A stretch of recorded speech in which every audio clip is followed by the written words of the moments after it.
Former President Jimmy Carter says he has cancer. We just received this statement from his foundation saying, recent liver surgery revealed that I have cancer that now is in other parts of my body. I will be rearranging my schedule as necessary so I can undergo treatment by physicians at Emory Healthcare. A more complete public statement will be made when facts are known, possibly next week. Jimmy Carter is 90 years old. He is one of 5 living presidents. I want to bring in Doug Wead. He's a presidential historian to talk about what Jimmy Carter has done, not only since he's been president, but also his presidency. Doug, thanks for joining us. Thank you, Vladimir. Great to join you.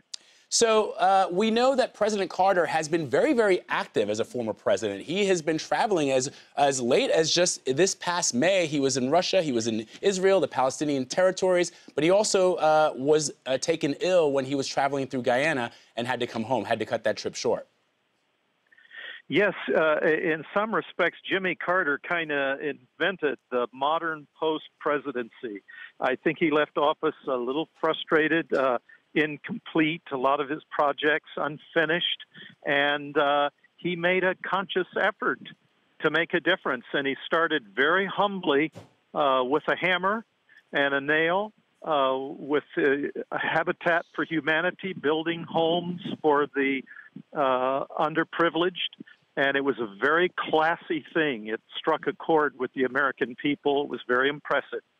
Yeah, you know, President Carter has a legacy when he was president of doing a lot of things that we can still feel the repercussions of right now. For example, he was part of that very historic moment when he brought Egyptian President Anwar Sadat and Israeli Prime Minister Menachem Begin together for 12 days at Camp David, finally signing that peace accord in September of 1978. Talk about how important that was at the time and what it means today.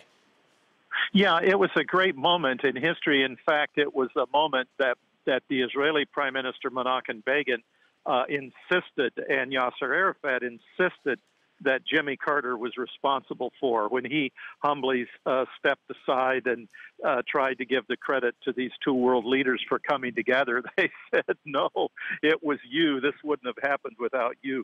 When Carter came to power, there was a real euphoria. This was an unusual family, a real character of a brother and a sister, a mother who was something new on the American scene. She was in the South, when it was segregated, she was a champion for civil rights and a colorful woman who'd been all over the world. And Jimmy Carter was perhaps the brightest president we've ever had, the most intelligent and measured as an IQ. But his presidency struggled under inflation and economic problems towards the end.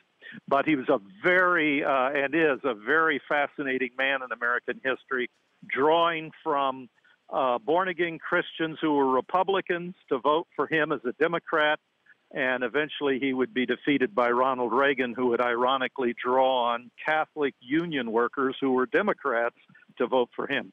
You know, that election that President Carter lost to Ronald Reagan, the last 14 months of his presidency were marred by a lot of issues. You had the Iranian hostage crisis, 52 Americans taken prisoner by the Iranians. You also had the Soviet invasion of Afghanistan.